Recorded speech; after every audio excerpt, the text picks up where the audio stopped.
লাহে লাহে বুজি তাক সেটল কৰিছো। আজি লাহৰীজানত এভিকশন হৈছে। আজি লাহৰীজানৰ এভিকশন কাৰ ঘৰত হৈছে? হ'ব পাৰে মাইনৰিটি মানুহ, সবৰেতো বিল্ডিং আছে।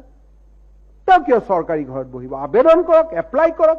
That is a 6th schedule council, tribal area. Tribal এৰিয়াত কিয় বহিব লাগে? তোমাৰ যদি পইচা আছে তুমি মৰিগাঁৱত মাটি কিনা, নগাঁৱত মাটি কিনা। কিন্তু জনজাতীয় লোকসকলৰ কাৰণে গোপীনাথ বৰদলৈ চিহ্নিত কৰি যোৱা জাগাখনত আমিওতো গৈ নবহো, মোৰোতো সাহস নাই বহা। যিটো কাম বৰা কলিতা দাসৰ কৰাৰ সাহস নাই, সেই কামটো ইছলাম আৰু ৰহমানৰো সাহস থাকিব নালাগে। আমি ট্ৰাইবেল লোকসকলৰ অস্মিতাক আমি স্বীকাৰ কৰিব লাগে। মই সদায় কওঁ, আপোনালোকতো এতিয়াতো কোনো মাইনৰিটি নহয় অসমত, you people are almost majority. আগৰ কথা বেলেগ আছিল, এতিয়াতো with 35% people all the minorities are actually majority. আৰু আপোনালোকে যদি অসমৰ জনজাতীয়সকলৰ কথা চিন্তা নকৰে, কোনে চিন্তা কৰিব? আপোনালোকতো আজি equally you are in the power.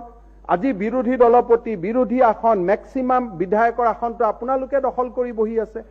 নাও এতিয়া power comes with responsibility.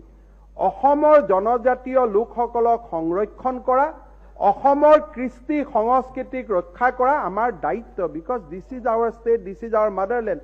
We are getting it through generation. আজি যদি আপোনালোকৰ এজনো ইয়াত বহে আৰু আপোনালোকৰ যদি জনজাতীয় লোকৰ প্ৰতি মৰম নাথাকে, এইটো হ'ব নোৱাৰে নহয়। গতিকে কাৰ্বি আলঙত যদি কোনো দাস কলিতা বৰ্মনে কেতিয়াও মাটি দখল কৰিব নাযায়, গগৈ চুটিয়াই, আমি ৰহমান ইছলাম সকলো যাব নালাগে। আৰু যি তেওঁলোক নিজেও নাযায়, কোনোবাই লৈ যায়, আমি বুজাব লাগে যে চাহ হাফলং, ডিফু, বিটিয়াৰ এইখিনি এটা 6 শিডিউল ট্ৰাইবেল সাব প্লেন, তাত নাযাব ভাই, বেলেগ জেগাত যাওকচোন। এই